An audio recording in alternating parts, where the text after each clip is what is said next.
Assalamualaikum warahmatullahi wabarakatuh. Oke, berjumpa lagi dengan saya. Kemarin sudah bahas paket 3, sekarang kita bahas fisika paket 4 ya. Fisika paket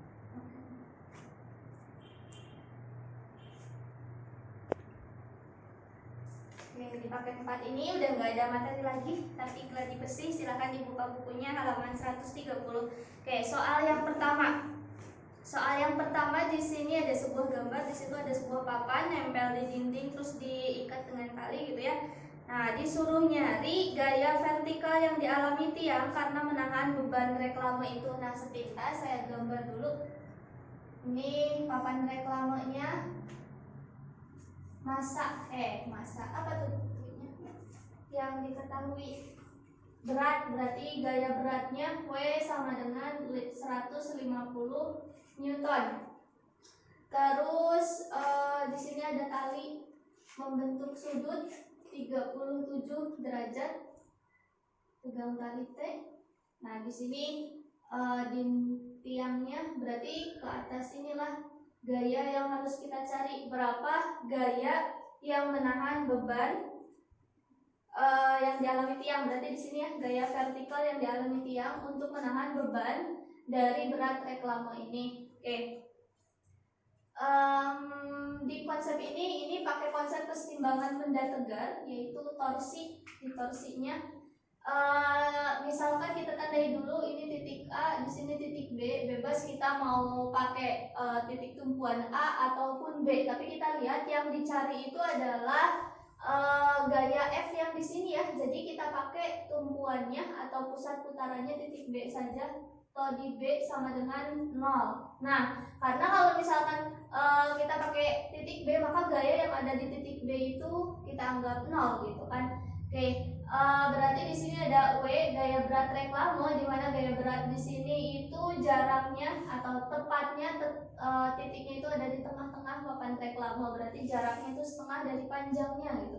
Misalkan panjang reklame ini L, berarti W dikali setengah L, berarti berlawanan putaran jarum jam min, yang ini searah, plus F dikali L sama dengan 0, L nya sama, coret, berarti F sama dengan setengah dikali W. Oke, W nya diketahui 150 Newton, maka setengah dikali 150, jadi F nya itu sama dengan 75 Newton. Selesai. Nah, kalaupun kalian mau pakai pusat putaran yang A, maka kalian akan dapat nilai T dulu. Buat nyari F berarti kalian gunain hukum Newton kayak gitu, hukum 1 Newton. Nah, jadi ada 2 kali langkah kalau kalian pakai pusat putaran yang A. Nah, jadi untuk memudahkan kita langsung saja pakai pusat putaran yang B gitu. Itu untuk nomor 175 jawabannya A.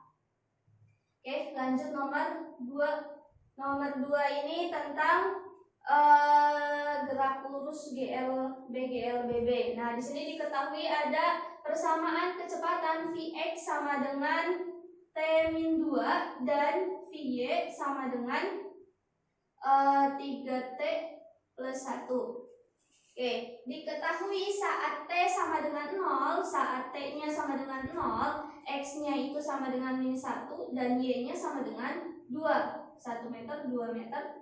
Oke, yang dicari pada saat T sama dengan 2 sekon, maka posisinya di mana gitu kan? Atau pernyataan di sini yang benar yang mana? Posisi dan percepatan. Oke, kita cari dulu nih, integralkan buat mencari persamaan jarak Vx. Berarti nanti kita dapat persamaan xt itu sama dengan ini diintegral, berarti jadi 1/2 T kuadrat min 2T plus C. Nah, C-nya yang nanti kita cari dari ini nih. Kalau kita mau nyari C-nya berapa nih? Oke. Kalau kita lihat ini kan saat T-nya 0. Oh, berarti ketika X ininya T-nya 0 min ini setengah kali 0 kuadrat min 2 kali 0 plus C. X0 nya itu -1, berarti C sama dengan -1 gitu. Nah, terus kalau yang Y kita integralkan lagi, berarti kalau persamaan YT itu sama dengan 3/2 T kuadrat plus T plus C gitu. Berapa nilai C-nya? Oke, masukkan lagi kayak gini. Y 0, ketika T-nya 0, berarti 3/2 kali 0 kuadrat plus 0 plus C. Oh, Y 0-nya itu 2, berarti C-nya sama dengan 2 untuk yang Y. Nah, udah ketemu persamaan Y-nya, kita cari percepatannya dulu aja.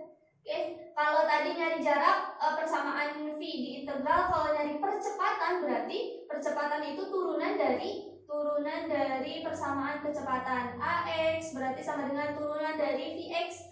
T-2 diturunkan berarti jadi 1. Turunan dari T 1 min 2 0 ya. Sedangkan AY itu berarti sama dengan 3. Berarti totalnya sama dengan akar AX kuadrat 1 kuadrat ditambah 3 kuadrat 9 tambah 1 berarti sama dengan akar 10 meter per sekon kuadrat. Oke, percepatannya udah ada. Kita lihat, oh di sini jawabannya ada yang akar 10, ada yang akar 8. Nah, tinggal kita cari nilai X dan Y-nya saat T-nya 2 sekon nih. Saat T-nya 2 sekon berarti X ketika 2 sekon T-nya, masukin deh setengah dikali 2 kuadrat di min 2 kali 2 ditambah C. C-nya untuk T itu min 1 gitu.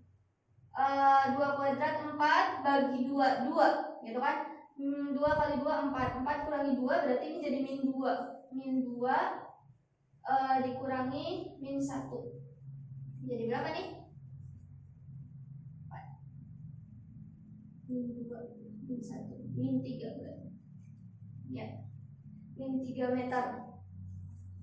Oke, kalau yang Y nggak ada nih jawabannya, berarti Y saat 2 3/2 dikali 2 kuadrat min plus ya, plus 2 ditambah C-nya yang Y itu sama dengan 2, berarti sama dengan 4 bagi 2 itu 2 kali 3 6 tambah 4 10 meter gitu. Jadi jawabannya Y-nya 10, percepatannya akar 10, jadi jawabannya yang C gitu. Oke, itu untuk nomor 2. Lanjut nomor 3. Nomor 3 ada pernyataan jika frekuensi pada sumber AC, di situ ada gambar ya, ada gambar rangkaian RLC ya. Ini berarti teori arus bolak-balik.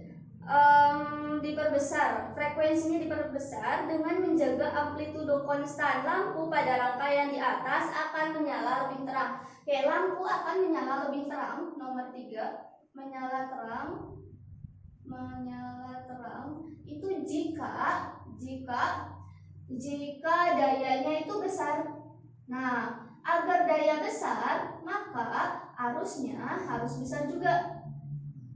Arusnya harus besar gitu kan. Nah, gimana caranya biar arus besar? I itu sama dengan V per Z. Z-nya itu kan impedansi rangkaian. Z itu persamaannya akar dari R kuadrat ditambah XL min XC dikuadratin gitu. Frekuensi ada di persamaan apa? Di sini XL dan XC. XL nih kita lihat yang berbanding lurus aja. Jadi ketika nanti XL-nya besar maka Z-nya juga besar gitu kan. Nah, XL itu persamaannya 2VF dikali L atau omega L gitu kan. Nah, berarti di sini F berbanding lurus dengan XL. XL berbanding lurus dengan Z. Jadi ketika F-nya besar maka XL-nya juga besar. Ketika XL besar berarti impedansinya Z-nya juga besar. Kalau Z-nya besar berarti arusnya jadi kecil gitu. Jadi kalau arusnya kecil maka lampunya itu enggak terang tapi redup gitu. Jadi pernyataan untuk nomor 3 itu pernyataannya itu salah.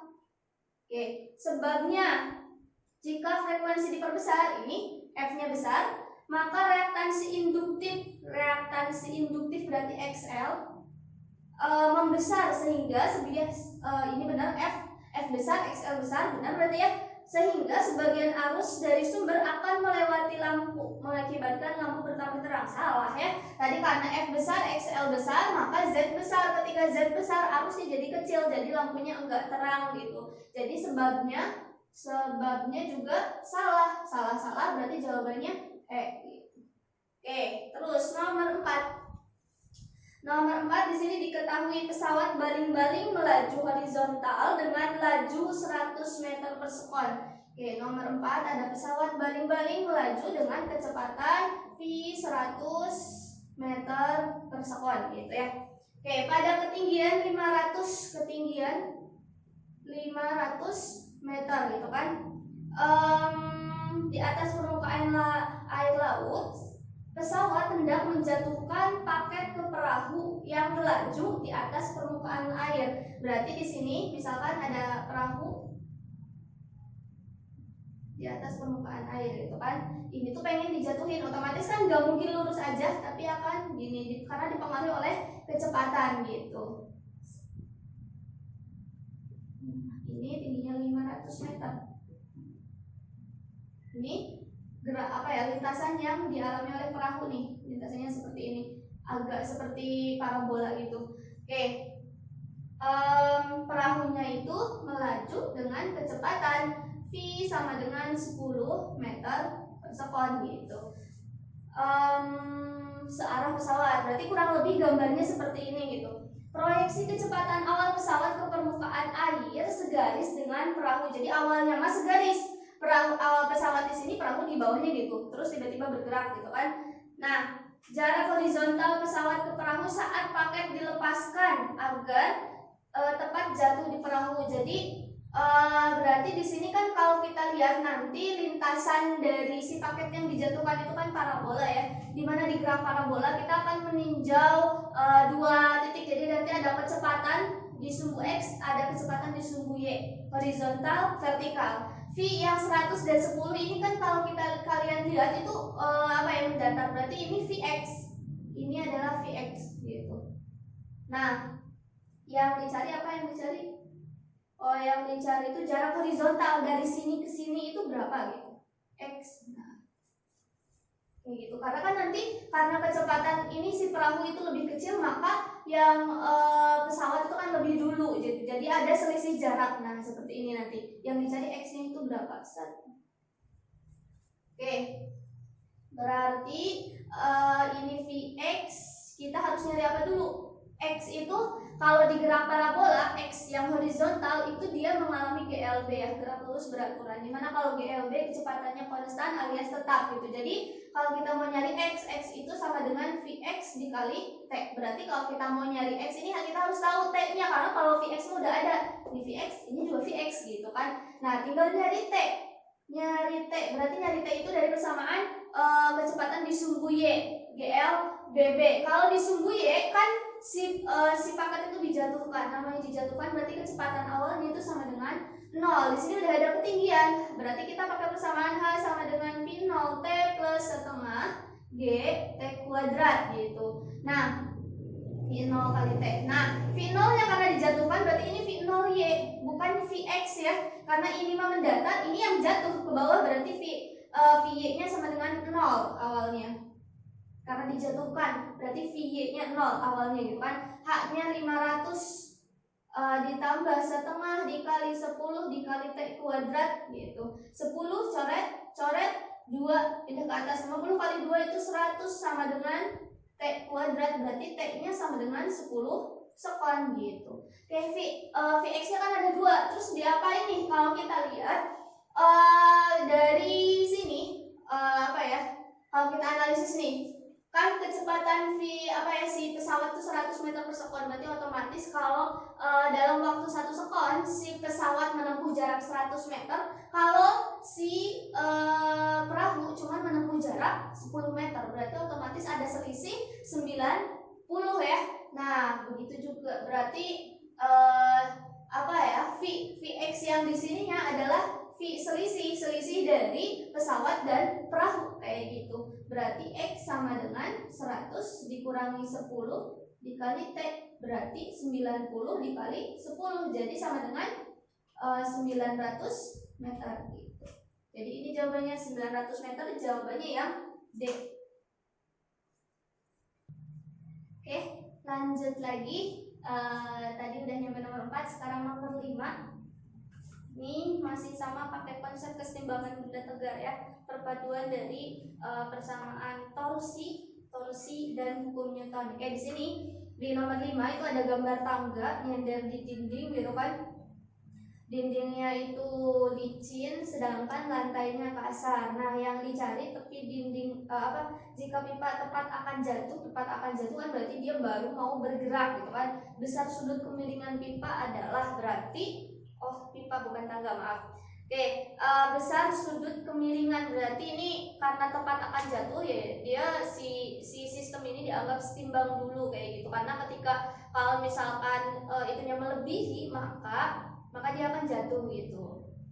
Oke, gambarnya seperti ini. Nah, awal di gambar kan nggak ada nama titik-titiknya ya. Jadi kalau di fisika fleksibel silakan dinamain aja titiknya sesuka hati. Ini saya biar mempermudah, di bawah saya beri nama titik A, di tengah-tengah di sini yang nempel ke dinding titik B, dan di ujung pipa itu titik C gitu. Dimana panjang pipa kan 400 meter. Terus diketahuinya di sini panjang pipa yang berada di ujung dinding. Berarti dari B ke C itu panjangnya 240, maka yang dari A ke B itu panjangnya 160 cm.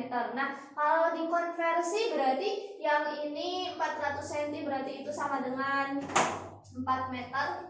Yang ini 4 meter, yang ini berarti jadi 1,6 meter gitu.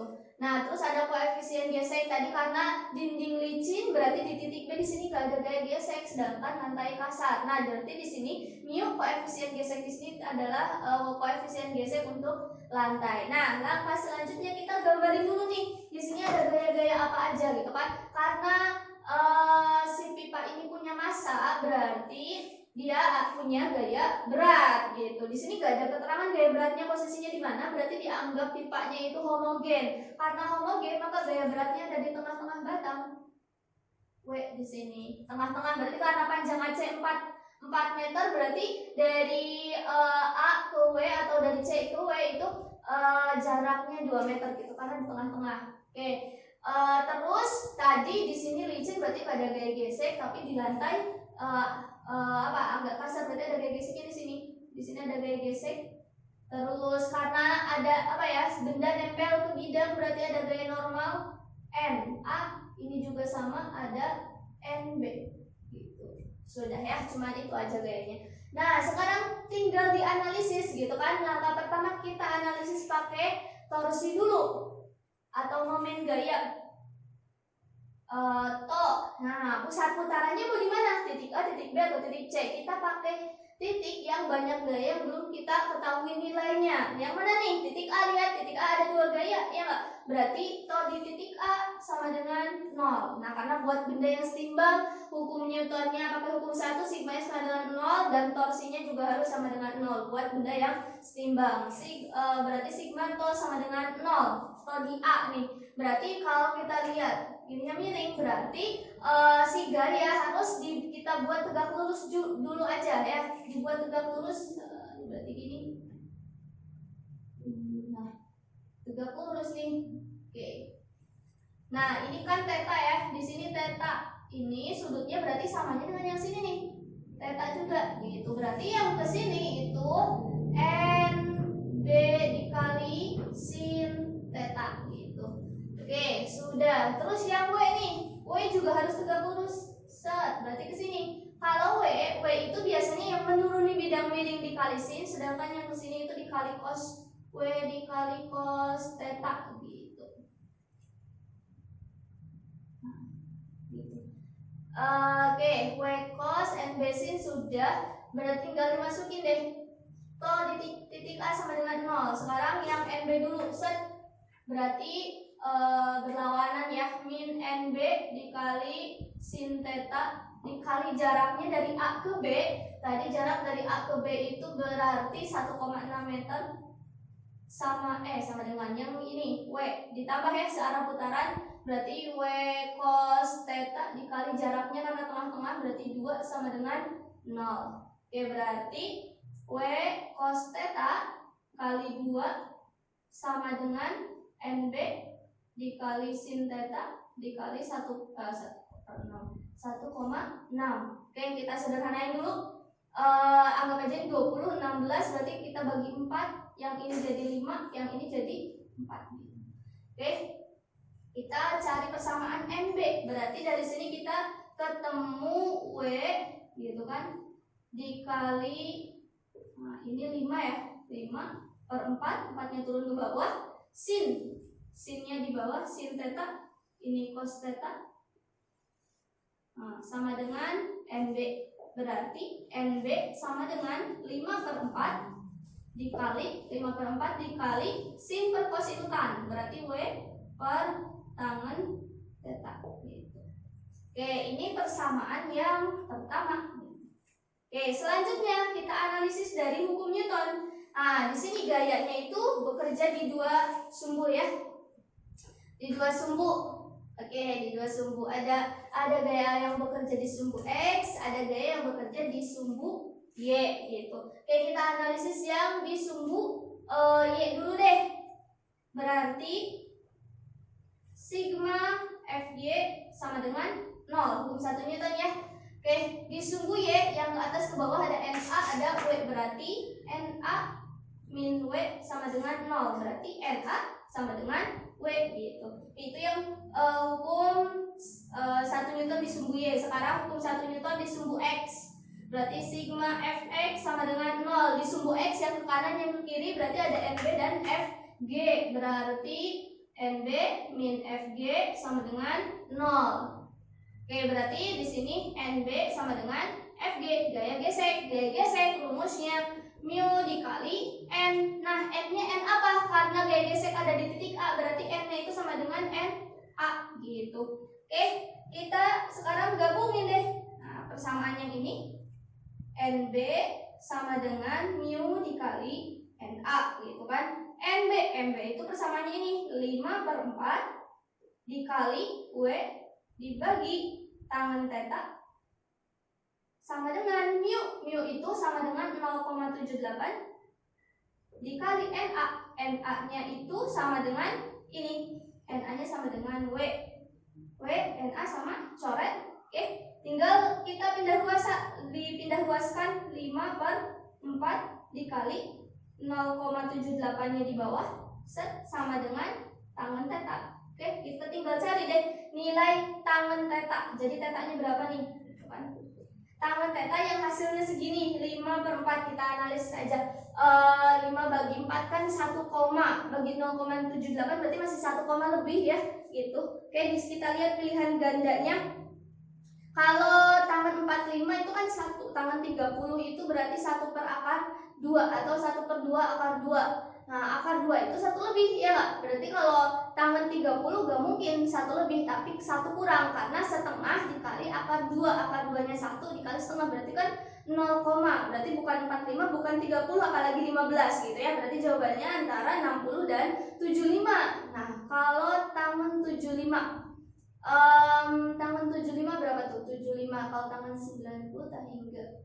Berarti kalau tangan 60 itu kan tangan tuh sin per cos ya, sinnya setengah akar 3 dibagi setengah, berarti akar 3. Nah, 1/2 ya tadi. Akar 3 berarti nilai dari akar 3 itu 1 lebih. Nah, berarti yang mendekati itu yang tetanya yang 60 derajat gitu. Nah, nanti silakan coba dihitung lagi pakai kalkulator, itu 5/4 per 0,78 itu berapa. Nah, kurang lebih 1 sekian sih gitu.